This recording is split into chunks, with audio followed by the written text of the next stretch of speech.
Hello students, class 10th mathematics में हमने द्विघात समीकरण के जो एक्सरसाइज 4.1 थी, जो प्रश्नावली 4.1 थी, उसका क्वेश्चन नंबर 1 के जो 8 पार्ट थे उन्हें हमने पिछली पार्ट 1 की वीडियो में सॉल्व कर लिया था।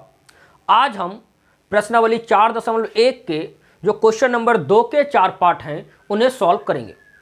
पिछली वीडियो में हमने 4.1 के जो क्वेश्चन नंबर 1 के सभी पार्ट थे उनको हमने सॉल्व कर लिया था। उनका लिंक इस वीडियो के डिस्क्रिप्शन में आपको मिल जाएगा, आप वहां से जाकर उन 8 पार्ट को देख सकते हैं। आज हम इसका क्वेश्चन नंबर 2 सॉल्व करेंगे। क्वेश्चन नंबर 2 में 4 पार्ट हैं। जो चारों पार्ट हैं वो थ्योरेटिकल हैं। जैसे आपको दिखाएं, एक बार देखिए। इसने कहा निम्नलिखित स्थितियों को द्विघात समीकरण के रूप में निरूपित कीजिए। निम्नलिखित मतलब नीचे लिखी हुई जो 4 स्थिति हैं, 4 क्वेश्चन हैं, उनको आपको द्विघात समीकरण के रूप में निरूपित करना है। आपको द्विघात समीकरण बनाकर छोड़ देना है, जैसे इस टाइप से x⁻2 + 5x + 6 = 0 या x⁻2 + 7x + 8 = 0। इस टाइप से आपको इसका जो आंसर है नीचे क्वेश्चन वालों का, उसको द्विघात बनाना है और उसमें निरूपित करना है। द्विघात बनाकर छोड़ देना है, उसके आगे सॉल्व नहीं करना है। इन्होंने क्वेश्चन नंबर 1 में देखिए क्या कहा। इसके फर्स्ट पार्ट में एक आयताकार भूखंड, भूखंड मतलब होता है भूमि के जमीन का एक टुकड़ा, एक आयताकार भूखंड का क्षेत्रफल 528 वर्ग मीटर है। एक आयताकार खेत है जिसका क्षेत्रफल जो है 528 वर्ग मीटर है। उसने कहा क्षेत्र की जो लंबाई है वह चौड़ाई के दोगुने से भी एक अधिक है। जो खेत की जो लंबाई है वह चौड़ाई के दोगुने से एक अधिक है। तो लंबाई और चौड़ाई ज्ञात करो, लंबाई और चौड़ाई ज्ञात कीजिए। तो अब हमें लंबाई और चौड़ाई ज्ञात नहीं करनी है, क्योंकि इसने हमसे क्वेश्चन में कहा है कि इसको आपको द्विघात समीकरण बनाकर, जो ऊपर वाला क्वेश्चन है उसमें कहा है द्विघात समीकरण बनाकर निरूपित करके छोड़ देना है। ये तो उन्होंने, अगर केवल ये क्वेश्चन आता है तब आप लंबाई और चौड़ाई ज्ञात करेंगे, लेकिन अगर ये वाला क्वेश्चन आता है तो इसमें इसने कहा है केवल द्विघात समीकरण बनाओ और क्वेश्चन को वहीं पर छोड़ दो। तो हमें लंबाई चौड़ाई ज्ञात नहीं करनी है, बल्कि सिर्फ द्विघात समीकरण बनाकर छोड़ देनी है। लेकिन ये जो सवाल हैं, इनको पहले सवालों को बड़ा बारीकी से समझेंगे। जब तक समझ में नहीं आएगा तब तक हम कितनी भी कोशिश कर लें सॉल्व करने की, सॉल्व सही से नहीं होगा। तो पहले क्वेश्चन को समझे ठीक से कि वो क्वेश्चन क्या कहना चाह रहा है, क्या कह रहा है, क्या दिया है। सबसे पहले देखते हैं क्या दिया है और इससे द्विघात समीकरण को कैसे बनाया जा सकता है। तो बार बार हम क्वेश्चन को पढ़ेंगे, 2-4 क्वेश्चन धीरे हम स्लो करेंगे, जिससे कि धीरे धीरे जब करेंगे तो पहले क्वेश्चन आपके माइंड में सेट होना स्टार्ट हो जाए, बैठना स्टार्ट कर दें। जब धीरे धीरे जब क्वेश्चन आपके हिंदी वाले थ्योरेटिकल जो हैं ये समझ में आने लगेंगे, फिर हम आगे चलकर स्पीड पकड़ लेंगे, क्योंकि फिर आपके क्वेश्चन आने लगेंगे। तो जो आगे के क्वेश्चन होंगे इन 4 के अलावा या और भी थोड़े से करके फिर हम थोड़ा तेज चला करेंगे। तो आप इस क्वेश्चन को बार बार देखिए। इस क्वेश्चन में उन्होंने क्या कहा, एक आयताकार भूखंड है। आयताकार भूखंड क्या होता है? आयत उसे कहते हैं जिसकी आमने सामने की भुजाएं बराबर हो, जिसकी आमने सामने की भुजाएं बराबर हो, प्रत्येक कोण 90 डिग्री का हो, वह आयत कहलाता है। आयत के आमने सामने की भुजाएं बराबर होती हैं। तो मान लीजिए आयत की ये लंबाई है, पहले सवाल समझ लेना, और ये चौड़ाई है, ये लंबाई है, ये चौड़ाई है। अगर हमने आयत को घुमा दिया इस टाइप से, तब ये लंबाई हो गई और ये चौड़ाई हो गई। जो लंबी है वो लंबाई है, जो छोटी है वो चौड़ाई है। हमेशा कैसी भी आयत हो, अब जब आप व्हाइट बोर्ड ले लें तो ये वाली लंबाई हो गई और ये चौड़ाई हो गई। तो जो बड़ा है वो लंबाई है, जो छोटी है वो चौड़ाई है। अब इसने कहा इसका जो क्षेत्रफल है, ये वाला जगह है, इस आयत का जो खाली जगह है, जो खेत जहां पर जो खेत जोतते हैं, वो जो क्षेत्रफल है वह है 528 वर्ग मीटर। ये जो क्षेत्रफल है ये है 528 वर्ग मीटर, मतलब होता है मीटर की घात 2। और उसने कहा क्षेत्र की जो लंबाई है वह चौड़ाई के 2 गुने से एक अधिक है। लंबाई चौड़ाई के 2 गुने से एक अधिक है। जैसे समझिए, मान लीजिएगा चौड़ाई आपकी 2 ही, तो जो लंबाई होगी वह ये चौड़ाई, मान लीजिए आप चौड़ाई अगर 2 है तो जो लंबाई होगी वह इसके 2 गुने से, 2 का 2 गुना करो फिर 1 जोड़ो, तो 2 का 2 गुना 2 दूनी 4 और 1 जोड़ा तो लंबाई इसका मतलब हुई 5। अगर उसने कह दी चौड़ाई 5 है, तो अगर वो अगर चौड़ाई 5 आती है तो लंबाई क्या आएगी? तो लंबाई आएगी इसका 2 गुना, 5 का 2 गुना, फिर उसमें 1 जोड़ो, 5 दूनी 10 और 1 11। लंबाई जो है चौड़ाई के 2 गुना, मतलब 2 से उसकी गुणा करो, उसके बाद एक अधिक का मतलब है एक और जोड़ो, उसके बराबर है। अगर उसने कह दी चौड़ाई आपकी 10 है तो लंबाई बताइए कितनी होगी, तो लंबाई होगी 10 की डबल, 10 दूनी 20 और फिर एक जोड़ो, अधिक माने होता है जोड़ना, तो 20 और 1 21, तो तब चौड़ाई जाके लंबाई के बराबर होगी। तो इन्हें कहा जो लंबाई है वह चौड़ाई के 2 गुने से एक अधिक है, तो आपको उसने हमसे कहा कि हमें भूखंड की लंबाई और चौड़ाई ज्ञात करनी है।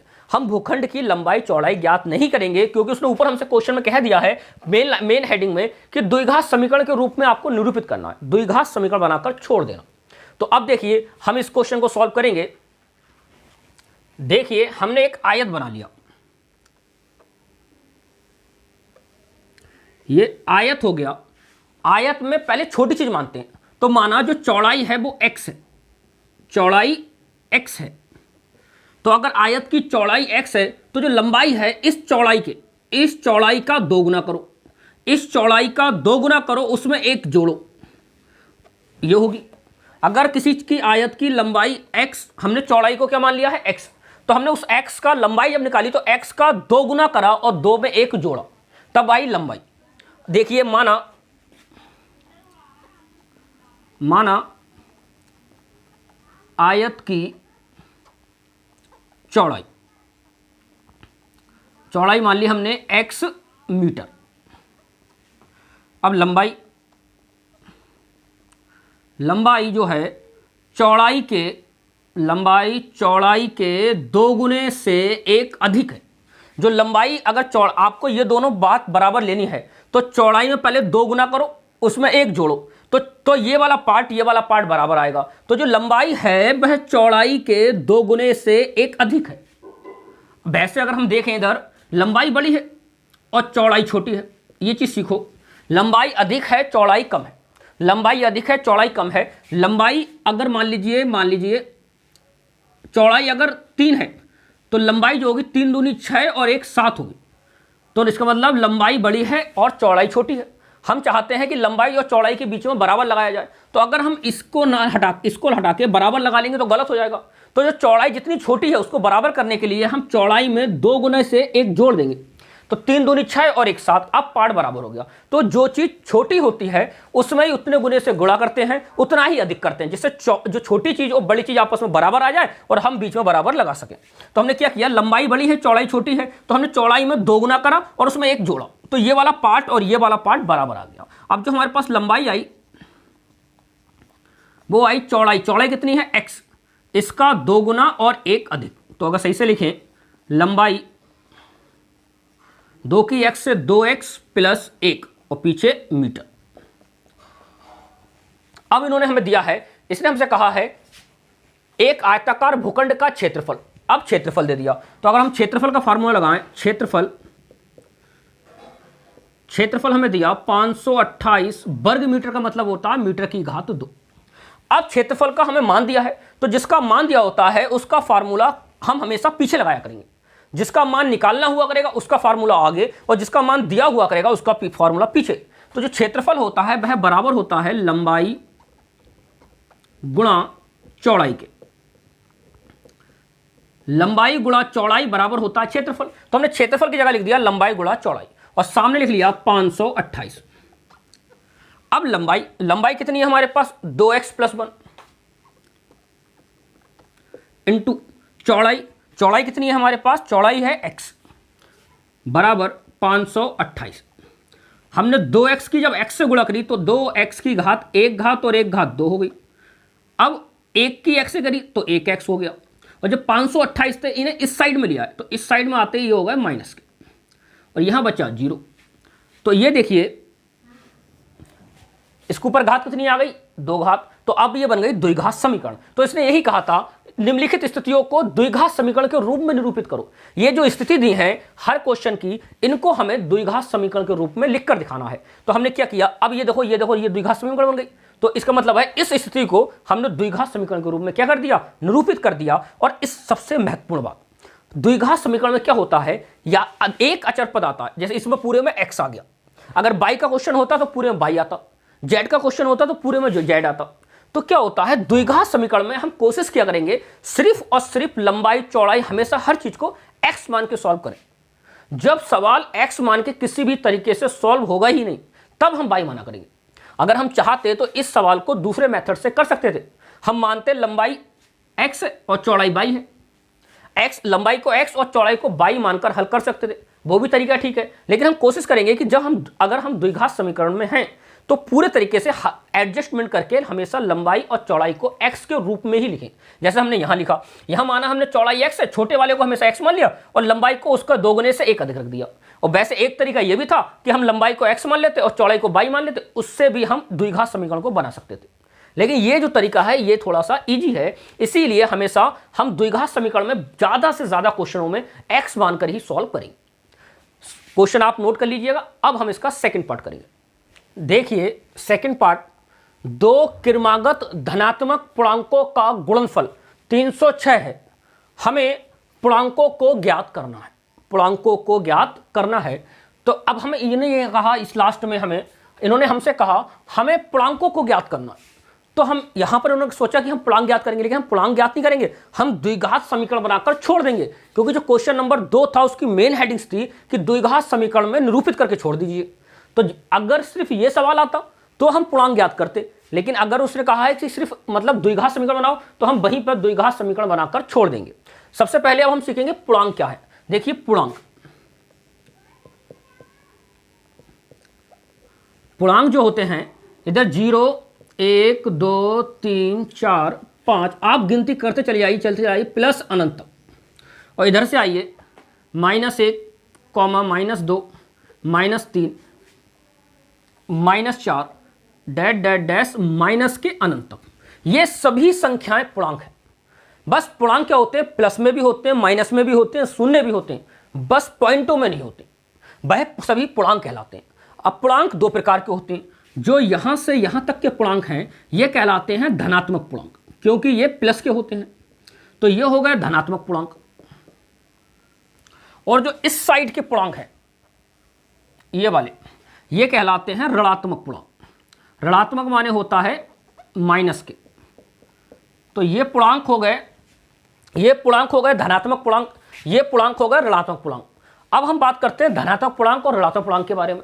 तो धनात्मक पूर्णांक अगर 1 1 है तो उसके जस्ट बाद वाला 2 होगा, उसके तुरंत अगला वाला 3 होगा, उसके नेक्स्ट वाला 4 होगा, उसके नेक्स्ट वाला 5 होगा, उसके नेक्स्ट वाला 6 होगा। ये हम क्यों बता रहे हैं, मतलब 1 के बाद दूसरा 2 पूर्णांक होगा, फिर 3 होगा, फिर 4 होगा, फिर 5 होगा, फिर 6 होगा। ये क्या मतलब, कभी भी पूर्णांक अगर एक पूर्णांक 1 है तो अगला होगा 1 + 1, क्योंकि 1 और 1 2 हो जाएगा। अब अगला जो अगले का होगा वह होगा 1 + 2, उसके आगे का जो पूर्णांक होगा वह होगा 1 + 3, उसके आगे का जो पूर्णांक होगा वह होगा 1 + 4। अगर पहला पूर्णांक 3 है, अगर पहला पूर्णांक 3 है, अगर पहला धनात्मक पूर्णांक 3 है तो जो अगला धनात्मक पूर्णांक होगा वह होगा 3 + 1। उसके बाद जो नेक्स्ट धनात्मक पूर्णांक होगा वह होगा 3 + 2। उसके बाद जो नेक्स्ट धनात्मक पूर्णांक होगा वह होगा 3 + 3। उसके बाद जो नेक्स्ट धनात्मक पूर्णांक होगा वह होगा 3 + 4। मतलब ये जो है इसके अगले वाले में 1 जोड़ दो, 3 और 1 4 हो गया, क्योंकि ये 3 था, ये 3 था, ये दोनों जोड़े ये 4 हो गए, 3 में 2 जोड़े ये 5 हो गए, 3 में 3 जोड़े ये 6 हो गए, और 3 में 4 जोड़े 7 हो गए। ध्यान रखते रहना, ध्यान रखते रहना। हमने पहला तीसरा मांगा, फिर उसके बाद 1 ऐड कर दिया तो उसके अगला वाला आ गया, फिर हमने अगर 2 ऐड कर दिए तो उसके अगले वाला आ गया। तो इसी प्रकार अगर हम कभी धनात्मक पूर्णांक माना करेंगे तो पहला माना करेंगे x, और अगर दूसरा धनात्मक पूर्णांक मानना पड़ जाए तो जो ये वाला जो होगा, जैसे यहां 3 था तो 3 में 1 जोड़ा तो अगला आया। तो अगर हमें यहां दूसरा मानना पड़ जाए तो हमेशा माना करेंगे x + 1, क्योंकि अगर ये 5 है तो 5 में 1 जोड़ा तो अगला धनात्मक पूर्णांक आएगा 6, 5 + 1। अगर ये 7 है तो उसके अगला वाला आएगा 8, क्योंकि यहां पर 7 + 1। तो कभी भी कोई 2 धनात्मक पूर्णांक मानने को कहे तो आप पहला मानेंगे x और दूसरा मानेंगे x + 1। अगर वो 3 मानने को कहे तो पहला x फिर x + 1, और अगली बार में जैसे 3, 3 + 1 फिर 3 + 2। तो अगर हम मानेंगे तो मानेंगे x + 2। अगर वो हमसे 4 मानने को कहेगा तो हम मानेंगे x + 3। तो कभी भी जितने मानने को कहेगा हम उतने मानते रहेंगे। तो पहला धनात्मक पूर्णांक हमेशा x मानते हैं, दूसरा धनात्मक पूर्णांक x प्लस 1 मानते हैं। अगर कभी तीसरा मानने को कहेगा तो हम x प्लस 2 मानेंगे, अगर चौथा कहेगा तो x प्लस 4 मानेंगे। तो ध्यान रखना है, समझ में आगे क्यों मानते हैं। अगर मान लो इसका मान 5 है तो इसका मान 5 प्लस 1 6 तो होगा, तो तुरंत उसके अगले वाला धनात्मक पूर्णांक आ जाएगा। तो देख लीजिए, सही से देख लीजिए, जो पूर्णांक है इधर वाले ऋणात्मक पूर्णांक कहलाते हैं, इधर वाले धनात्मक पूर्णांक कहलाते हैं। पूर्णांक जो होते हैं प्लस में भी होते हैं, माइनस में भी होते हैं और शून्य भी होता है, केवल और केवल पॉइंटों में नहीं होते, दशमलव में नहीं होते हैं। कभी भी हमसे वो दो धनात्मक पूर्णांक मानने को कहेगा तो हमेशा पहला x मानेंगे और दूसरा x प्लस 1 मानेंगे। ध्यान रखना, ये बात नोट कर लीजिए ठीक से। उसके बाद हम इस क्वेश्चन को शुरू करते हैं। देखिए, माना प्रथम धनात्मक पूर्णांक क्या मानेंगे, x, और दूसरा धनात्मक पूर्णांक, तो पहला अगर x माना है तो दूसरा 100% माना करेंगे x प्लस 1।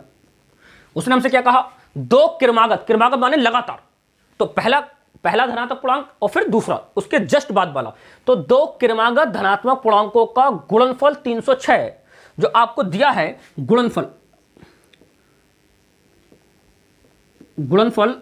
306 है, तो हमें पूर्णांकों को ज्ञात करना है। हम पूर्णांक ज्ञात नहीं करेंगे, हम सिर्फ इसको द्विघात समीकरण बनाकर छोड़ देंगे, क्योंकि क्वेश्चन नंबर 2 की जो मेन हेडिंग है उसमें यही कहा कि सवाल को द्विघात समीकरण में निरूपित कीजिए। तो अब उन्होंने कहा गुणनफल 306 है, अगर हम इसकी और इसकी गुणा करें तो कितना आ जाए 306। तो देखिए, अब हमने x की गुणा कर दी x प्लस 1 से, तब कितना आंसर आया है 306। उसने कहा कि दो पूर्णांकों धनात्मक पूर्णांकों का गुणनफल गुणा मतलब इन दोनों की गुणा कितनी है 306 है। अब देखिए, जब x की x से गुणा की तो x की घात हो गई 2, जब x की 1 से की तो 1x हो गया। 306 को इधर ले आए तो प्लस का था, इधर आकर माइनस का हो गया, बराबर में बचा 0। अब ये आ गई द्विघात समीकरण। तो इसके आगे लिख देंगे अथा द्विघात समीकरण x की घात 2 प्लस x माइनस 306 बराबर 0। अगर वो हमसे वो लाइन कहा हुआ नहीं होता कि द्विघात समीकरण बनाकर निरूपित कीजिए, तो फिर हम इसके क्या करते, अभी इसके गुणनखंड करते और पूर्णांकों को भी ज्ञात करते। लेकिन ये सवाल यहीं पे खत्म हो गया। बस एक बात ध्यान रखना, कभी भी दो धनात्मक क्रमागत धनात्मक पूर्णांक कहेगा तो आप पहले को x और दूसरे को x प्लस 1 मानेंगे। क्वेश्चन नोट कर लीजिए। अब हम थर्ड पार्ट करेंगे। देखिए, थर्ड पार्ट, रोहन की मां उससे 26 वर्ष बड़ी हैं, उनकी आयु का गुणनफल अब से 3 वर्ष पश्चात में से होता बाद में 306 हो जाएगा। हमें रोहन की वर्तमान आयु ज्ञात करनी है। इस सवाल को हम बिल्कुल ठीक से समझेंगे, क्योंकि इस जैसे आगे भी कम से कम 4 से 5 सवाल हैं। तो इस सवाल को हम ठीक से समझ लेते हैं, बाकी सब सवाल कर लेंगे। तो सबसे पहले उसने हमसे कहा रोहन की वर्तमान आयु ज्ञात करनी। तो रोहन की वर्तमान आयु का मतलब होता है जो आयु इतने टाइम चल रही है। मान लीजिए XYZ मत मान लीजिए, ऐसे मान लीजिए रोहन की आयु अभी 7 साल है। कितनी साल है? 7 साल। और रोहन की मां उससे 26 वर्ष बड़ी है। जो रोहन की मां है, जो तो रोहन की आयु हो गई, जो रोहन की आयु मतलब रोहन की उम्र हो गई 7 साल। अब उनकी मां उनसे 26 वर्ष बड़ी है। तो अगर उनकी मां की आयु हम पूछे तो मां की आयु का मतलब है जो रोहन की आयु है उसमें अगर हम 26 जोड़ दें तो रोहन की मां की आयु आ जाएगी, क्योंकि रोहन की आयु अभी 7 साल है और रोहन की मां उनसे 26 साल बड़ी है। तो रोहन की मां की आयु अगर निकालनी है तो हमें रोहन की आयु में 26 जोड़ना पड़ेंगे, तब मां की आयु आएगी। अब मां की आयु कितनी हो गई? 6 6 12 और 1 13 हासिल लगा, एक मतलब 33 साल या 33 वर्ष। उसने हमसे क्या कहा, रोहन की जो मां है रोहन से 26 वर्ष बड़ी है। मान लो अभी हमारी आयु 20 साल है और अगर हमारी मां हमसे 26 वर्ष बड़ी है तो इसका मतलब हमारी मां कितने की हो गई? 20 प्लस 26 मतलब 46 वर्ष की हो गई। सिंपल सी कैलकुलेशन है। तो इसने कहा रोहन की मां उससे 26 वर्ष बड़ी हैं। ये बात अभी की प्रेजेंट टाइम की है। उसने कहा उनकी आयु का गुणनफल, उनकी आयु की, रोहन की आयु और मां की आयु, जब हम इनका गुणनफल मतलब गुणा करेंगे तब अब से 3 वर्ष पश्चात, मतलब जब बात हो रही है 3 वर्ष आगे की, 3 वर्ष पश्चात का मतलब है अभी की नहीं, 3 वर्ष बाद की बात कर रहे हैं, वो आगे की। पश्चात मतलब आगे की। 3 वर्ष बाद रोहन की मां और रोहन की आयु का जो गुणनफल है वह 306 हो जाएगा। अभी नहीं, अभी की प्रेजेंट टाइम की आयु की बात नहीं कर रहे हैं, वो कह रहे हैं उनकी आयु का गुणनफल। उनकी का मतलब रोहन की मां की और रोहन की जो आयु का गुणनफल है अब से 3 वर्ष बाद, अब से 3 वर्ष बाद 306 हो जाएगा। तो हमें रोहन की वर्तमान आयु ज्ञात करनी है। हम रोहन की वर्तमान आयु ज्ञात नहीं करेंगे, हम द्विघात समीकरण बनाकर छोड़ देंगे। लेकिन उन्होंने कहा 3 वर्ष बाद। अगर हम बात करें, रोहन की अभी उम्र है 7 साल, 3 साल बाद रोहन की आयु होगी 7 में 3 और जोड़ना पड़ेगा, तो 7 और 3 कितनी हो जाएगी? 10 साल या 10 वर्ष। रोहन की मां की आयु अभी है 33 वर्ष। 3 साल बाद का मतलब है 33 में 3 साल और बढ़ गए, तो इनकी जो अभी अब आयु हो गई वो हो गई 3 और 3 6, 36 वर्ष। अब उसने कहा इन दोनों का अगर हम गुणनफल करें, इन दोनों का गुणनफल 306 हो जाएगा। कब की बात हो रही है? 3 साल बाद की। ये तो हमने अपने आप से ऐसे ही मान लिया आपको समझाने के लिए। अगर हम अब बात करते हैं क्वेश्चन करने की, तो देखिए अब हम क्वेश्चन सॉल्व करेंगे। देखिए हमने माना रोहन की वर्तमान आयु x वर्ष है। x वर्ष का मतलब 5 साल हो सकती है, 10 साल हो सकती है, 15 साल हो सकती है। अब हम निकालेंगे उनकी मां की आयु। रोहन की मां की आयु, तो जो रोहन की आयु है, रोहन की आयु से वह अभी 26 साल बड़ी है, तो इसका मतलब x में 26 वर्ष और जोड़ दीजिए। ये आ गई रोहन की मां की आयु। ये बात है प्रेजेंट टाइम की। जैसे अभी हमने 7 माना था उनका, तो 7 + 26 कर दिया था। तो रोहन की जो वर्तमान आयु है वो x वर्ष है। रोहन की मां की जो वर्तमान आयु है वह हो गई जो रोहन की थी उसमें 26 वर्ष और ऐड कर दिया। उसके बाद उसने कहा 3 वर्ष बाद। अब हम बात करते हैं 3 वर्ष बाद की। 3 वर्ष बाद या पश्चात, ऐसे कर लीजिए। 3 वर्ष बाद अगर हम रोहन की आयु पूछें, 3 वर्ष बाद रोहन की आयु, तो अभी रोहन की आयु x वर्ष है, बाद मतलब उतनी उम्र और जोड़ दो, तो 3 साल बाद में रोहन की जो आयु होगी वो x + 3 वर्ष हो जाएगी। 3 साल और जोड़ दिए, 3 वर्ष, x + 3। मान लो अभी 7 है तो 7 में 3 साल और जोड़े, 7 + 3 = 10। तो अभी मान लिया है x है, 3 साल बाद 3 साल उम्र और जोड़ दी। अब इसकी मां की आयु, रोहन की मां की आयु, अभी रोहन की मां की आयु है x + 26 वर्ष। x का मान लीजिए अगर कुछ भी आया उसमें हम 26 जोड़ देंगे, वो तो अभी प्रेजेंट टाइम की है। अब इसमें 3 साल बाद का मतलब 3 साल उम्र और बढ़ा दो, x + 26 + 3, x + 26 तो थी, x + 26 रोहन की मां की आयु है, 3 साल और अधिक के मतलब है 3 साल और जोड़ दो। तो अगर रोहन की मां की अब आयु निकालें तो हो गई x + 26 और 3 29 वर्ष। और उन्होंने कहा है, क्वेश्चन कह रहा है 3 साल बाद रोहन की आयु और रोहन की मां की आयु का जो गुणनफल है वह कितना है? 306 है। देखिए इनका जो गुणनफल है, प्रश्नानुसार गुणनफल जो 3 साल बाद का है वह है 306। अगर आपने ये दोनों गुणनफल कर दिए तो गलत हो जाएगा, क्योंकि ये तो प्रेजेंट टाइम की बात हो रही है, जो चल रहा है वर्तमान समय। और ये हमसे जो गुणनफल दे रहे हैं, वो गुणनफल जो हमें दे रहे हैं वो 3 साल आगे का दे रहे हैं। इसीलिए हमने पहले 3 साल आगे की उम्र को निकाल लिया। जब पहले x थी तो x + 3 कह दिया, फिर इनके x + 26 थी, 3 साल और जोड़ दिया तो x + 29 हो गई। इन दोनों का गुणनफल कितना होगा? 306। अब हम इनके गुणनफल करते हैं, x + 3 × x + 29, इन दोनों का गुणनफल 306 है। देखिए x की x से की तो x की घात 2, x की 29 से की तो 29x।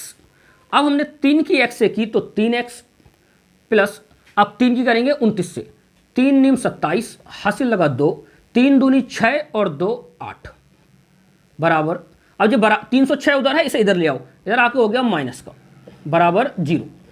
इधर देखिए x की घात 2, अगर हमने 29 में 3 जोड़ा तो हो गया 32x, और 306 माइनस का है, 87 प्लस का है, तो 306 में से हम 87 को घटा देंगे, 306 में से 87 को माइनस कर देंगे। यहां देखिए इसमें से इधर हासिल लिया 10 हो गया, 10 में इधर 1 हासिल दिया, इधर 9 बचा, इधर 16 हो गया, 16 में से 7 गया 9 बचा, 16 में से 7 गया 9 बचा, इधर बचा 9, 9 में से 8 गया 1 बचा, और इसने इसे हासिल दिया, इधर बचा 2, तो यहां आया माइनस का 219, माइनस का 219 बराबर 0।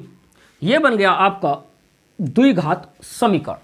द्विघात समीकरण, उसने हमसे यही कहा था, बताइए जो क्वेश्चन दिए हैं इन्हें द्विघात समीकरण के रूप में निरूपित कीजिए। तो ये क्वेश्चन हो गया द्विघात समीकरण के रूप में निरूपित। आप इसे नोट कर लीजिए, इसके बाद हम इसका नेक्स्ट पार्ट करेंगे। यहां 306 नहीं है, यहां है 360। 360 तो हम कुछ नहीं करना है, बस सेम सवाल यही रखना है। यहां गुणनफल 306 की जगह आपको कर देना है 360। 360, अब ये 360 जो इस तरफ है इधर ले आए, तो इधर बचा, इधर आ गया 360, और 360 में से 87 गया तो यहां बचा 273। 273, यहां जो क्वेश्चन था हमने 306 ले लिया था, और यहां पर जो था वो गुणनफल 360 था, तो यहां हम लिख देंगे गुणनफल में 360, यहां 360, सेम यही सवाल वही रहेगा। 360 को इधर लेकर आएंगे, 360 में से 87 घटाएंगे, बचेगा माइनस का 273। अगर हमें इस सवाल को और आगे हल करना होता, अगर हमें रोहन की वर्तमान आयु ज्ञात करनी होती, तो हम 273 के गुणनखंड कर देते और पूरे सवाल द्विघात समीकरण के गुणनखंड कर देते। जो हमारे x का मान आता वही होती रोहन की वर्तमान आयु, और उस मान में हम 26 वर्ष और जोड़ देते तो रोहन की मां की वर्तमान आयु आ जाती। यह सवाल आपके समझ में आ गया होगा। अब हम इसका लास्ट पार्ट करते हैं। देखिए फोर्थ पार्ट, एक रेलगाड़ी 480 किलोमीटर की दूरी समान चाल से तय करती है। यदि इसकी चाल 8 किलोमीटर प्रति घंटा कम होती तो वह उसी दूरी को तय करने में 3 घंटे अधिक लेती। हमें रेलगाड़ी की चाल ज्ञात करनी है। जब हम इस टाइप से क्वेश्चन पढ़ते हैं तो क्वेश्चन कुछ भी हमारे समझ में नहीं आता, लगभग थोड़ा थोड़ा समझ में आता है, उसके बाद क्या कह रहा है क्वेश्चन, जो बच्चे हैं उनके क्वेश्चन ही समझ में नहीं आता है। जो थ्योरेटिकल क्वेश्चन होता है वह समझना ही टफ पड़ता है। तो सबसे पहले हम क्या करते हैं, पहले क्वेश्चन को बार बार पढ़ करके समझ लेते हैं कि क्वेश्चन कहना क्या चाहता है। जब हमारे क्वेश्चन समझ में आने लगेगा, जब हमारे पास क्वेश्चन समझ में आने लगेगा, उसके बाद हम क्वेश्चन बहुत जल्द ही सॉल्व कर लेंगे। देखिए, जैसे मान लीजिए एक रेलगाड़ी है, वह बरेली से मान लीजिए दिल्ली जाती है। दिल्ली के आखिर में उसके बीच की जो दूरी है वह 480 किलोमीटर है। पहले और एक बात समझ लीजिए कि हम दूरी और चाल को पहचानेंगे कैसे क्वेश्चन में। तो जिसके पीछे किलोमीटर लिखा हो वह दूरी होती है, किलोमीटर लिखा हो या मीटर लिखा हो या सेंटीमीटर लिखा हो वह दूरी, और जिसके पीछे किलोमीटर प्रति घंटा लिखा हो, एच माने होता आर, हावर घंटा, आवर माने घंटा, तो किलोमीटर प्रति घंटा लिखा हो वह चाल होती है। इस स्पीड से गाड़ी चलती है, इसका मतलब होता है 1 घंटे में इतना किलोमीटर। तो जिसके पीछे किलोमीटर लिखा हो वह दूरी, जिसके पीछे चाल किलोमीटर प्रति घंटा लिखा हो वह चाल, और जिसके पीछे सिर्फ घंटा लिखा हो वह कहलाता है समय। जिसके पीछे सिर्फ क्या लिखा हो, घंटा, तो वह कहलाता है समय। तो मान लीजिए एक रेलगाड़ी बरेली से दिल्ली जा रही है, 480 किलोमीटर की बरेली से दिल्ली की रास्ता है। दिल्ली की बरेली से जो रास्ता है वह 480 किलोमीटर की है। अब मान लीजिए वह यहां से यहां तक 40 किलोमीटर प्रति घंटे की स्पीड चली। रेलगाड़ी 40 किलोमीटर, 50 किलोमीटर, कुछ भी मान लीजिए, प्रति घंटे की स्पीड से चली, और वह मान लीजिए 12 घंटे में बरेली से दिल्ली पहुंच गई। जब वह 40 किलोमीटर प्रति घंटे की स्पीड से चली तो वह 12 घंटे में दिल्ली पहुंच गई। इसका मतलब उन्हें 12 घंटे में 480 किलोमीटर की जो दूरी थी वह तय कर ली। कब चली? जब 40 किलोमीटर प्रति घंटे की स्पीड से चली। अब इसने क्या कहा, यदि उसने कहा इसी दूरी को, इसी जो चाल है उसकी, जो चाल है 40 किलोमीटर प्रति घंटा, इसको हम कम कर दें, इसको 8 घंटा कम कर दें। तो पहले 40 थी, हमने 40 से 8 कम कर दिया। तो जितना अगर हम कम करते हैं तो माइनस लगा लेते हैं, अधिक करते हैं तो प्लस लगा लेते हैं। तो जब 40 में से 8 कम किया तो हमारे पास बचा 32 किलोमीटर प्रति घंटा। अब रेलगाड़ी की जो स्पीड है वो हल्की हो गई, चाल जो है वो धीमी हो गई। कितने किलोमीटर? 8 किलोमीटर पर घंटे की स्पीड से वह धीरी हो गई। अब गाड़ी चल रही है 32 किलोमीटर प्रति घंटा। तब वह उसी दूरी को, बरेली से जाना दिल्ली है, गाड़ी हल्की हो चुकी है, क्या वह 12 घंटे में पहुंचेगी? नहीं, अब समय ज्यादा लगेगा। अब जो समय लगेगा, मान लीजिए उसने कहा 3 घंटे और ज्यादा लगे, अगर 3 घंटे ज़्यादा लगे तो मान ली, जब 3 घंटे ज़्यादा लगे, जब 12 घंटे में पहले पहुंची थी, 3 घंटे ज़्यादा लगे तो 3 घंटे आपको ऐड करना पड़ेंगे। 12 और 3 घंटे लगे 15 घंटे। अब आपको जो समय लगा वो कितने घंटे लगे? 15 घंटे, क्योंकि रेलगाड़ी की जो स्पीड थी, चाल थी, वो धीमी हो गई। दूरी तो वही रही, आपको जाना बरेली से दिल्ली है। तो क्या हुआ, उन्होंने क्या कहा, पहले रेलगाड़ी की चाल 40 किलोमीटर प्रति घंटा थी, तो वह 12 घंटे में 480 किलोमीटर की रास्ता तय कर ले चुकी। उसने कहा उसी दूरी में 8 घंटा कम, उसी चाल में उसने 8 घंटा कम कर दिया। तो 40 में से 8 माइनस कर दिया, बचा 32 किलोमीटर प्रति घंटा। तो भाई जाहिर सी बात है, उसी दूरी को तय करने में समय ज्यादा लगेगा। सेम यही सिचुएशन इस क्वेश्चन की है। अब समझिए क्वेश्चन, एक रेलगाड़ी 480 किलोमीटर की, तो इसी से देखें अगर हम समय, तो समय हमारे पास है 22 + 3, अब बराबर दूरी वही है 480 बटा चाल कम हो चुकी है, कितनी कम हुई है? 8 किलोमीटर, तो x - 8। इसको डालेंगे समीकरण नंबर 2। अब हम समीकरण नंबर 1 से समीकरण नंबर 2 घटा देंगे। हम हर हालत में बाई काटा करेंगे, बाई को कैंसिल क्या करेंगे, सवाल को x की फॉर्म में लाया करेंगे। तो हमने क्या किया, समीकरण 1 माइनस समीकरण 2, समीकरण 1 में से समीकरण 2 घटा दिया। इधर वालों को इधर वालों से घटाएंगे, तो 22 में से आपको घटाना है 22 + 3। तो जब आप माइनस लगाएंगे तो यहां 2 नंबर है, इसलिए आपको ब्रैकेट लगाना पड़ेगा 22 + 3। तब आपको यहां पर लगाना पड़ेगा ब्रैकेट। घटाने के लिए हमेशा ब्रैकेट लगाना, नहीं तो सवाल आपका गलत हो जाएगा। अब इस वाले पार्ट से इसको घटा लिया, अब इस वाले पार्ट से इसे घटाएंगे। तो देखिए बराबर लगा के 480 बटा x माइनस 480 बटा x - 8। अब हम सबसे पहला काम करेंगे, जब दूरी वाले सवाल दिया करेंगे, जो ऊपर हुआ करेगा इसको कॉमन किया करेंगे। तो देखिए बाई माइनस का बाई, जब माइनस से ब्रैकेट खोलते हैं तो अंदर का चिन्ह बदल जाता है, जब प्लस की जगह हो जाएगा -3। यहां 480 कॉमन, यहां से 480 चला गया, 1 बचा, नीचे बचा x, यहां माइनस 480 बाहर आ गया, यहां बचा 1, नीचे बचा x - 8। अब हम -22 से +22 कैंसिल कर देंगे, यहां बचा -3 बराबर 480। यहां हम एलशियम ले लेंगे, x - 8 से, इसकी गुणा इससे, x - 8 की 1 से की तो x - 8, माइनस बीच में माइनस है, 1 की x से की x। देखिए इन दोनों को एलशियम ले लिया, इसकी गुणा इससे की x - 8, x की 1 से की तो x, -x से +x कैंसिल। यहां 3 से देखो ये दोनों गुणा में कट जाएंगे, 3 × 1 = 3, 3 × 1 = 3, 1 बचा, 3 × 6 = 18, यहां बचा 0, यहां बचा -1, यहां बचा 160, यहां -8, यहां x की इससे गुणा कर दी तो x की x से की तो x की घात 2, x की 8 से की तो -8x। आप इसे नोट कर लीजिए। अभी इस वाला पार्ट को यहां पर सॉल्व करेंगे। देखिए -1 कैसे ही बराबर, इसकी गुणा इससे करेंगे तो आगे माइनस आ जाएगा, 8 की गुणा 0 से 0, 8 × 48 का 8 हासिल लगा 4, 8 × 1 = 8 और 4 12, और बटे में आ गया x की घात 2 -8x। ये भी माइनस का, ये भी माइनस का, माइनस से माइनस कैंसिल, यहां बचा 1 बराबर 1280 बटे में x की घात 2 -8x। इसके बटे में 1 मान लो। जब बीच में बराबर होता है तो एलशियम नहीं लेते हैं, इसकी मल्टीप्लाई इससे कर देते हैं और इसकी मल्टीप्लाई इससे। तो जब हमने 1 की x² से की तो x की घात 2, 1 की 8x से की तो -8x बराबर, बीच में बराबर रहेगा, 1280 की 1 से की तो 1280। इस वाले पार्ट को इधर ले आएंगे तो x की घात 2 -8x - 1280 बराबर में बचेगा 0। यही आ गई द्विघात समीकरण। अब हम लिख देंगे अतः द्विघात समीकरण। तो ये आ गया x² - 8x - 1280 बराबर 0। ये इस क्वेश्चन का क्या हो गया, आंसर हो गया। हमारी प्रश्नावली 4.1 पूरी निपट गई। पार्ट 1 पीछे वाली वीडियो में था, पार्ट 2 ये है। पार्ट 1 का जो लिंक है इस वीडियो के डिस्क्रिप्शन में डाल दिया जाएगा। आप पूरा प्रश्नावली 4.1 ठीक से कर लीजिए। अब हमारी नेक्स्ट वीडियो में आप देखेंगे प्रश्नावली 4.2। Thank you.